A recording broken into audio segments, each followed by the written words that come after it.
اسمع اخويا نقول لك، كلمة مستحيل كاينة غير في عقلك نتايا. اي حاجة دارها واحد اخر حتى انت يمكن لك ديرها وتفوتها ليه، بشرط واحد: تثق في نفسك وتحيد هذاك الخوف وتخرج من المنطقة ديال الراحة ديالك ودير حوايج جداد بحياتك وتعلم كل نهار طور من راسك. كل شيء بين يديك دابا، طريق النجاح باينة وطريق الفشل حتى هي باينة، وانت اللي كتختار اين وحده فيهم تمشي فيها. الا نجحتي قول انا نجحت بتوفيق من الله سبحانه وتعالى، اما الا فشلتي ما تنسبها لحتى شي واحد، حيتاش ما غيعقل عليك حتى شي واحد، وحتى واحد ما غادي يسمع الاعذار ديالك. انت الوحيد المسؤول على الفشل ديالك. ما تبقاش غير كتشكي، حيت الشكا والبكا ما غيوصلوك لحتى شي حاجه. وما تكونش من داك النوع اللي دغيا كيأس ودغيا كيستسلم وكيهبط يديه.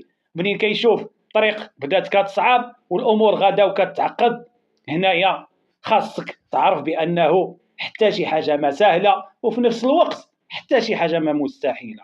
بمجرد انك تثق في راسك وتعقد العزم وتضرب تماره وتسهر الليل باش تحقق داك الشيء اللي بغيتي، كل شيء غيسهل. وديما البدايه اكيد كتكون صعيبه والاغلبيه كيوقفوا في البدايه، ولكن غير هادوك اللي باغيين يوصلوا ديال بصح وكيتنفسوا الهدف ديالهم هما اللي غيمشيو بعيد وغيوصلوا لداك الشيء اللي بغاو. ما يمكنش لينا نكونوا ناجحين الا كنا مستعدين نفشلوا في داك الشيء اللي بغينا ننجحوا فيه، والا ما كناش مستعدين للفشل فهذا يعني اننا ما مستعدينش للنجاح حتى هو.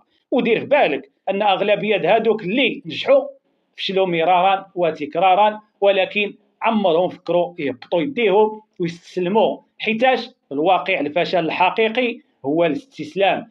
اما الانسان اللي كيفشل وكيعاود ينوض ويحاول ويحاول ويطيح وينوض، هذاك ما كيتسماش فشل. قرا على السيره الذاتيه ديال الناجحين، غتلقاهم اكثر ناس فشلوا في حياتهم ورغم ذلك وصلوا ونجحوا. وإلا فشلتي حاول تاخذ درس من هذاك الفشل وفكر في طريق واحده اخرى اللي توصلك للهدف ديالك، وما تسمعش لهضره بنادم، ما تسمعش لهضره الناس، حيت كاين اللي ما حاملكش تنجح وغيدير كل ما في جهده باش يحطمك ويوقفك.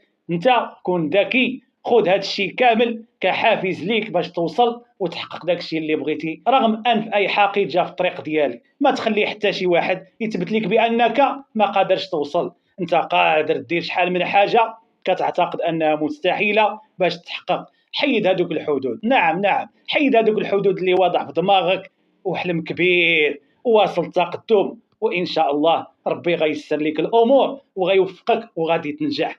انشرها ودير بيها وربي غيوفق الجميع.